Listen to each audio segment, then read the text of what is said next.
이런 바람이 나쁜 것은 아닌데요. 그러나 신앙의 성숙에 많은 걸림돌이 되는 것은 사실입니다. 왜냐하면 우리가 복음이면 충분합니다. 예수님 한 분만으로 충분합니다 하면서도 뭔가 모르게 하나님으로부터 뭔가를 이렇게 얻고자 하는, 또 내 삶이 더 채워지기를 바라는 마음이 솔직히 표현하면 있습니다.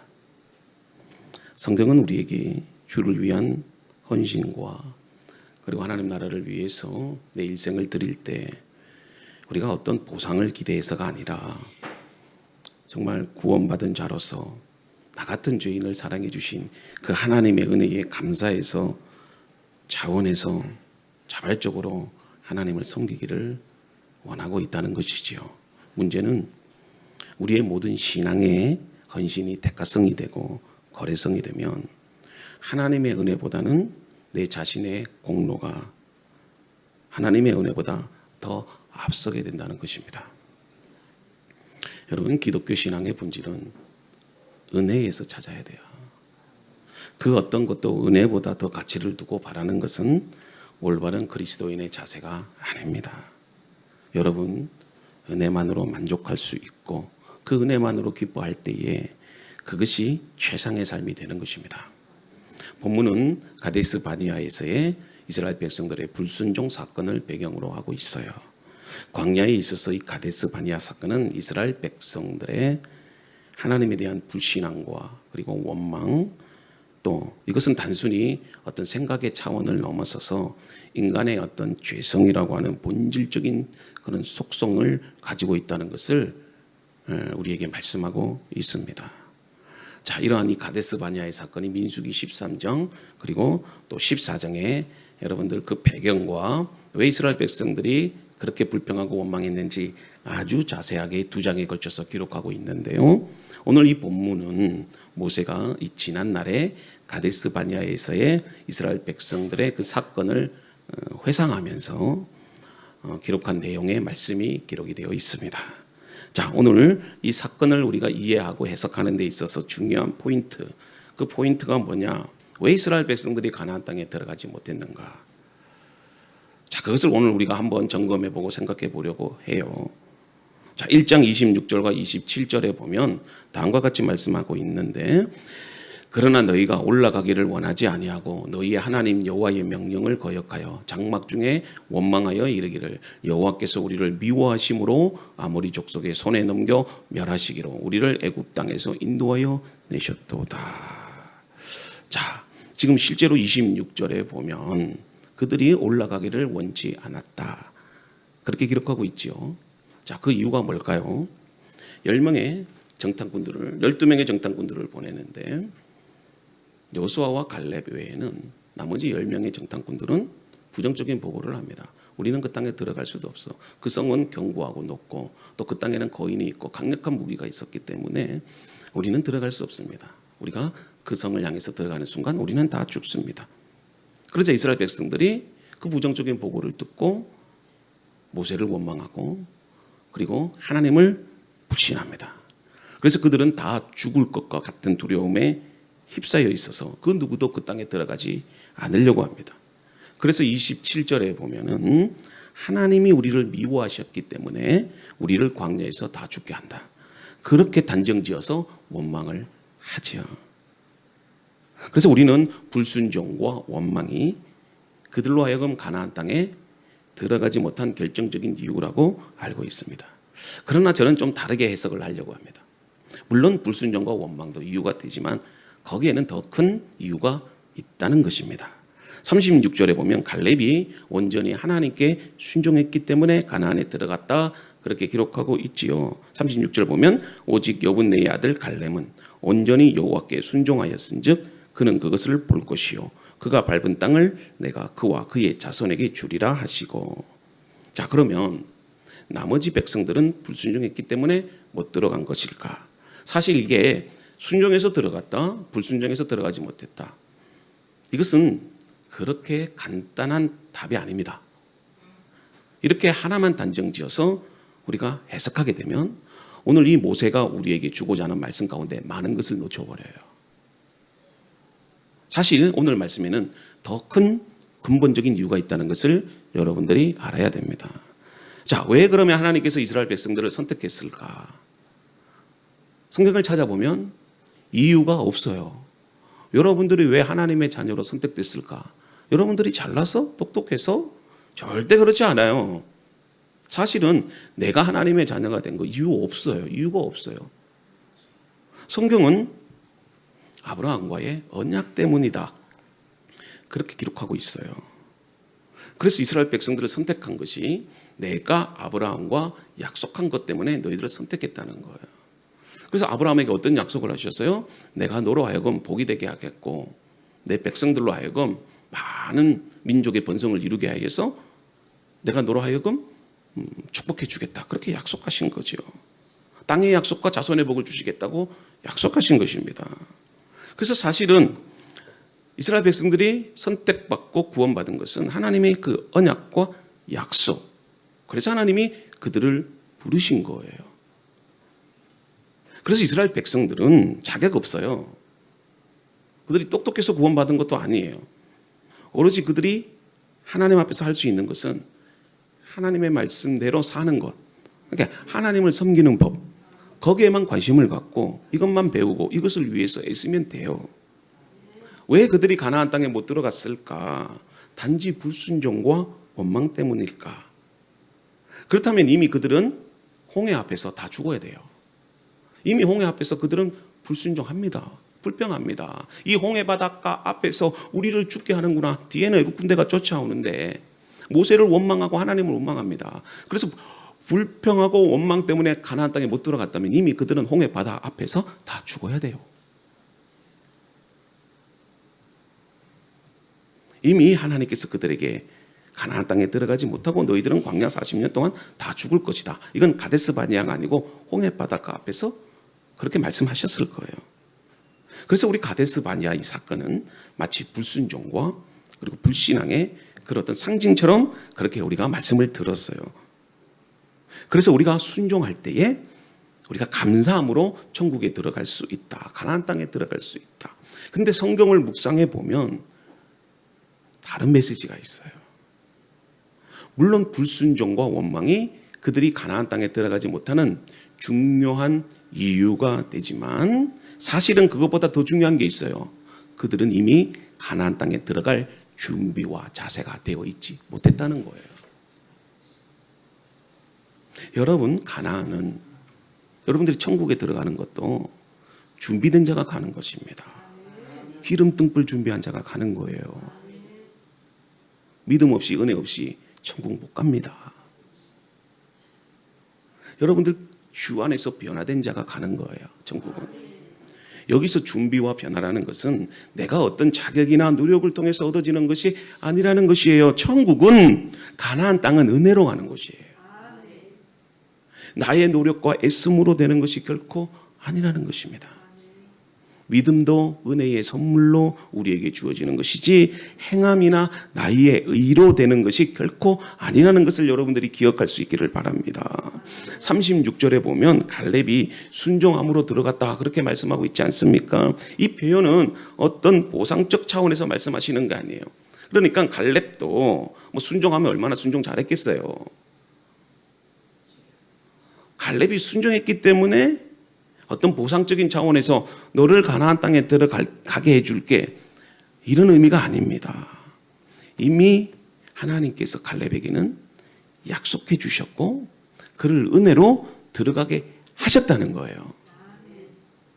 그래서 이 갈렙은 다른 이스라엘 백성들과는 달리 이미 광야에서 하나님의 사람으로 변화됐고 하나님이 합한 사람, 그런 믿음의 사람이 되었다는 거예요. 그러니까 수많은 이스라엘 백성들이 다 불평하고 원망해도 그는 이미 믿음의 사람이 됐기 때문에 믿음의 고백을 하는 거죠. 왜 모세가 다시 한번 이 사건을 언급하는 것일까요? 사실은 이 사건을 다시 회상시키면서 이제 가나안 땅에 들어가야 할 출애굽 2세대들에게 마음을 잡고 흔들리지 말라고 하는 그 뜻이 있어요. 자녀 세대들이 아버지 세대의 잘못을 반복하지 않도록 이 모세가 간절하게 그렇게 바라면서 오늘 말씀을 전하고 있는 거죠. 왜냐하면 이제 그 약속의 땅에서 살아야 할 세대는 아버지 세대들이 아니고 자녀 세대들이에요.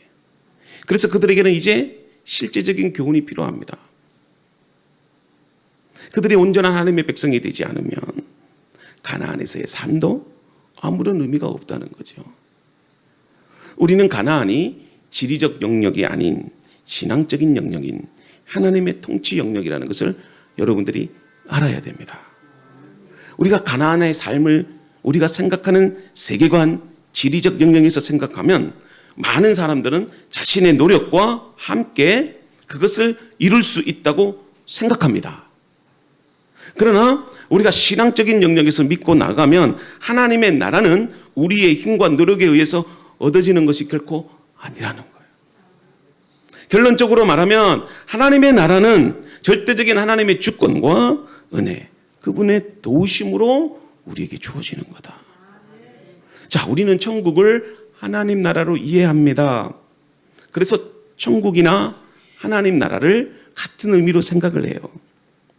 그런데 우리가 천국을 전통적으로 어떻게 이해했느냐면 죽어서 가는 나라로 이해를 했어요.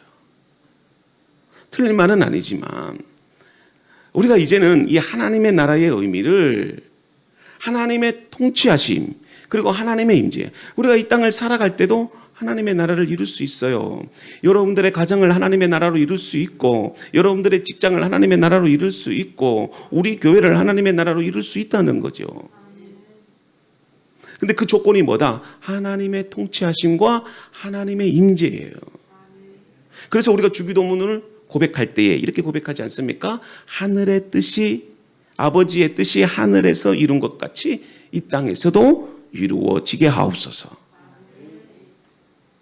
그러니까 이 표현은 예수 그리스도께서 구주 되심을 믿는 모든 이들에게 주님의 통치가 있기를 원합니다.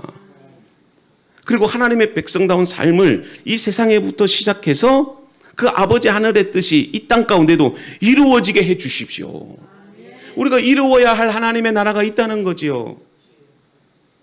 그래서 내가 속한 가정에서부터 시작해서 우리가 속한 교회 그리고 우리가 속한 공동체까지 이 나라까지 하나님의 통치가 실현될 수 있도록 하나님이 다스리시는 교회, 하나님이 다스리시는 우리 가정이 될 수 있도록 하나님이 다스리시는 이 나라가 될 수 있도록 우리가 하나님의 나라를 위해서 구해야 한다는 것입니다.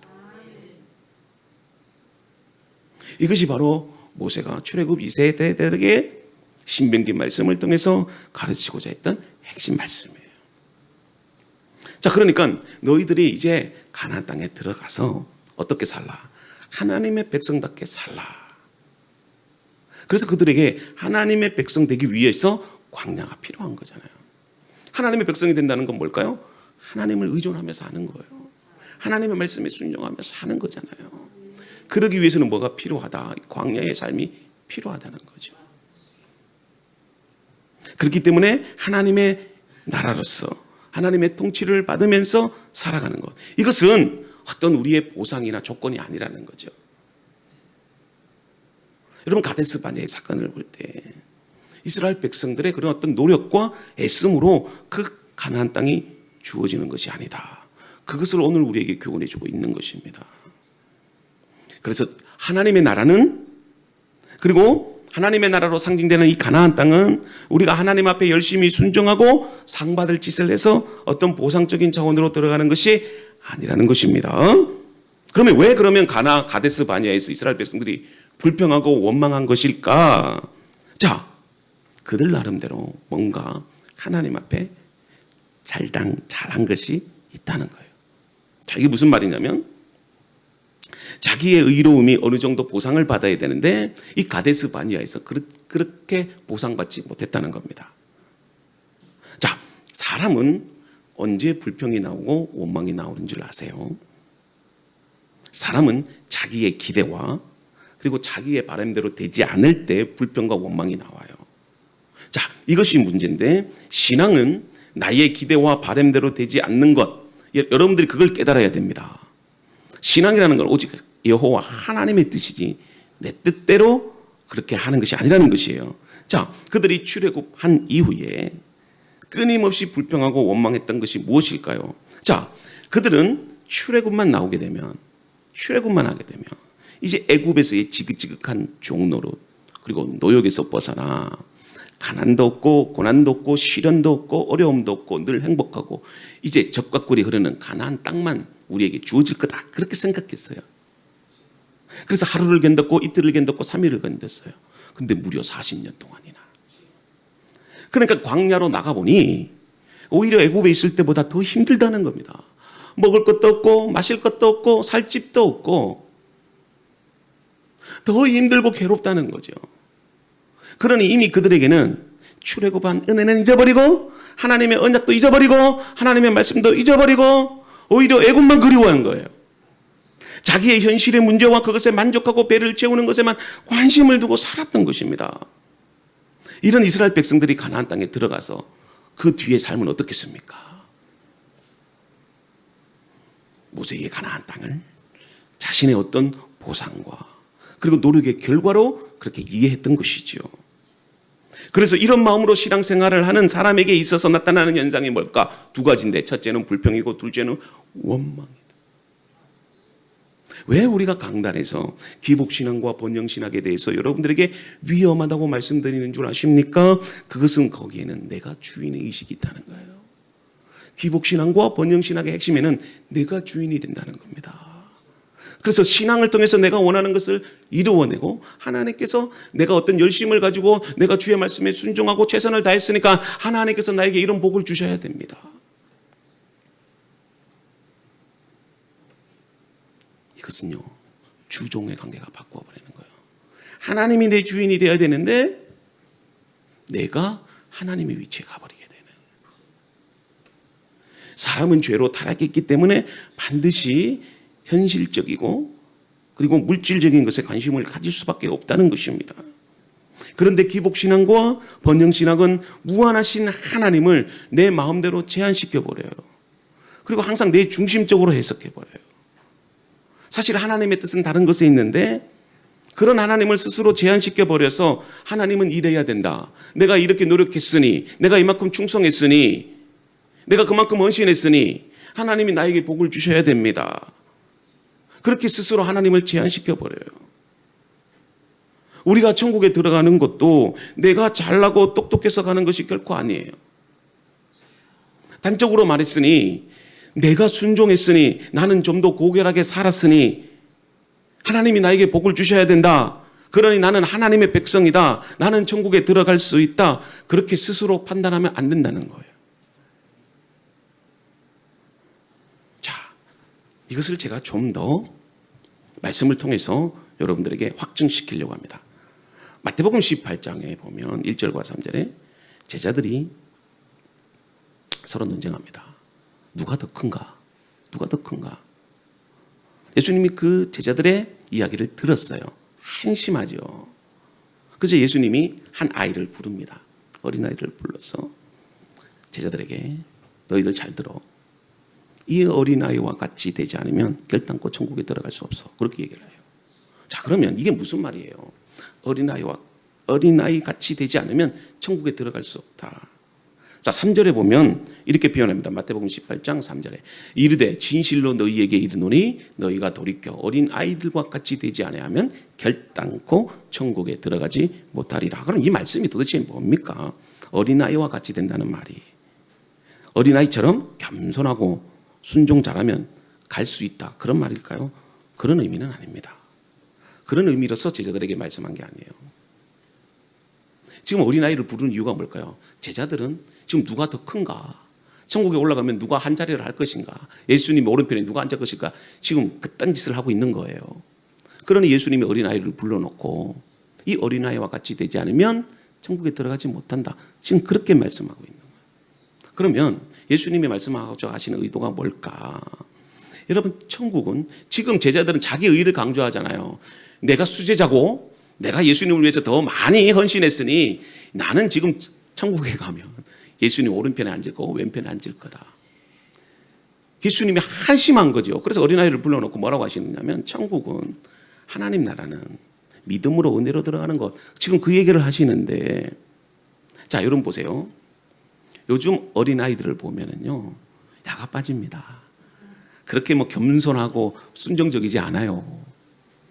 아이들이 꼬맹이던 아이들에게도요 거짓말도 해쌓고 얘들이 마음에 뭔가 이게 있어요. 얼마나 영약한데요. 근데 어린아이들은 반드시 부모의 보호를 받아야 된다는 겁니다. 지금 예수님이 그 얘기를 하는 거예요. 뭐 어린아이처럼 뭐 순종 잘하고 그게 아닙니다. 지금 예수님의 의도가 이 아이는 부모의 보호가 필요하다는 거예요. 그렇잖아요. 아이들은 제일 무서운 게 뭐냐? 부모와 떨어지는 겁니다. 그래서 아이들은 반드시 부모가 필요한 존재들이에요. 마찬가지예요. 천국도 하나님의 보호 아래 하나님의 도우심으로 하나님이 우리를 지켜주실 때 가는 나라예요. 이게 어린아이의 비유의 핵심입니다. 그러니까 우리가 천국에 갈 수 있는 것도 주님, 우리도 어린아이처럼 하나님이 필요해요. 하나님의 은혜 없이는 우리는 갈 수 없어요. 하나님 나를 도와주세요. 내가 천국 갈 수 있도록 나를 불쌍히 여겨주세요. 내가 순종 잘해서 내가 교회를 잘 섬겨서 가는 게 아니고 우리의 마음은요, 한번 헌신했다고 해도 순종했다고 해도 그 다음에도 변해요. 그러나 나는 하나님의 도우심이 필요해요. 나는 하나님의 은혜로 살래요.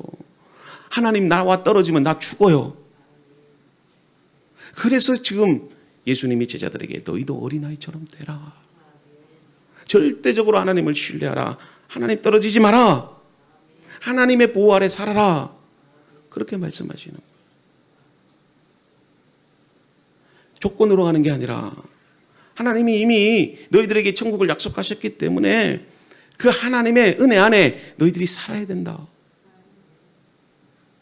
여러분 가나안 땅에 들어가는 것도 마찬가지입니다. 그들이 왜 불평하고 원망할까요? 39절에 보면 아주 중요한 말씀을 하는데요. 또 너희가 사로잡히리라 하던 너희의 아이들과 당시에 선악을 분별하지 못하던 너희의 자녀들도 그리로 들어갈 것이라. 내가 그 땅을 그들에게 주어 산업이 되게 하리라. 자, 지금 가데스 바니아에서 10명의 정탐꾼들의 보고를 들은 아버지 세대가 이렇게 말해요. 자, 이제 너희들도 우리 자녀들도 그 가나안 땅의 원수들에게 다 사로잡혀 갈 거야. 죽을 거야. 지금 그렇게 얘기를 하는 겁니다. 그런데 하나님은 뭐라고 말씀하십니까? 선악을 분별하지 못하던 너희의 자녀들이 다 가나안 땅에 어떻게 된다? 들어갈 것이다. 들어갈 것이다. 근데 이것은요, 언약이고 또 다른 하나님의 섭리예요. 자, 가데스 바네아에서 부모 세대들은 우리 자식들도 이제 다 죽을 것이다. 이스라엘 백성들은 한 사람도 남김없이 다 죽게 될 것이다. 그렇게 선언을 했어요. 근데 하나님은 뭐라고 합니까? 부모의 도움 없이 살 수 있는 너희 어린 자녀들도 아무것도 모르지만 그러나 너희 자녀들은 가나안에 들어가게 될 것이다. 여러분, 사실 꼬맹이가 할 수 있는 건 뭐가 있겠어요? 돈을 벌어 오겠습니까? 아니면 차를 운전하겠습니까? 뭘 하겠어요? 그러나 아이가 할 수 있는 일은 항상 부모 곁에 있는 겁니다. 부모의 돌보심 아래 있는 거예요. 이게 이 아이에게 있어서 가장 큰 축복이잖아요. 이게 바로 여러분 가나안 땅에 들어갈 수 있는 자격이고 우리가 하나님의 백성이 될 수 있는 자격이에요. 하나님 나라에 들어가기 위해서 우리의 노력과 선행 필요치 않아요.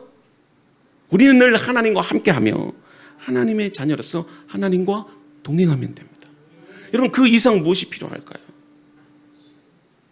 여러분 아이들은 두려우면 부모의 품에 안거나 그 뒤에 숨습니다. 그렇습니다. 여러분들도 하나님 품 안에 안기고 하나님 안에 숨어버리면 되는 겁니다. 그러면 하나님께서 여러분들을 품어주시는 거예요. 우리 대전로된 교회 성도님들도 이런 어린아이와 같은 그런 자들이 되실 수 있기를 바라요. 근데 우리는 어린아이가 되기보다는 어른처럼 판단하고 어른처럼 결정하고 자기 힘에 의해서 가나안 땅에 들어가려고 하는 그런 모습들이 있다는 거지요. 자, 그래서 41절 말씀에 보니까 너희가 대답하여 내게 이르기를 우리가 여호와께 범죄하였사오니 우리 하나님께서 우리에게 명령하신 대로 우리가 올라가서 싸우리이다 하고 너희가 각각 무기를 가지고 경솔히 산지로 올라가려고 할 때에. 자, 이게 무슨 일입니까?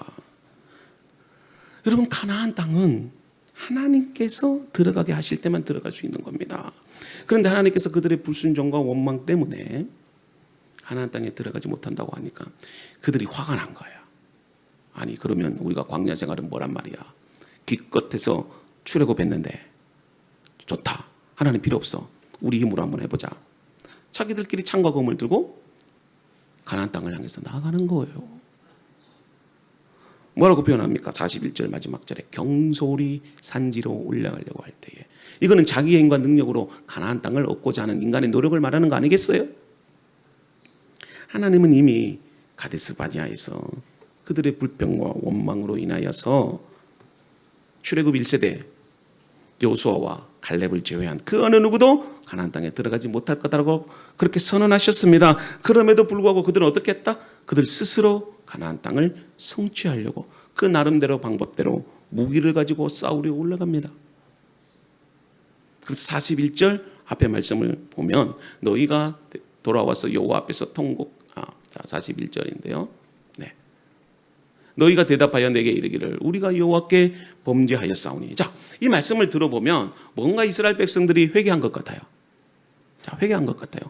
근데 진정한 회개는 뭡니까? 하나님의 뜻에 내 뜻을 포기하는 거 아니겠어요? 하나님이 너희들은 가나안 땅에 못 들어간다. 그럼 그걸 받아들여야죠. 근데 하나님 앞에 내가 하나님께 범죄하였사옵니다. 막 울고불고 했을 거예요. 그러니까 그 울고불고 부른 것도 뭐 진심으로 회개해서 하는 게 아니라 억울한 감정이 있어서 그렇잖아요. 마음에 분노가 생길 때. 예.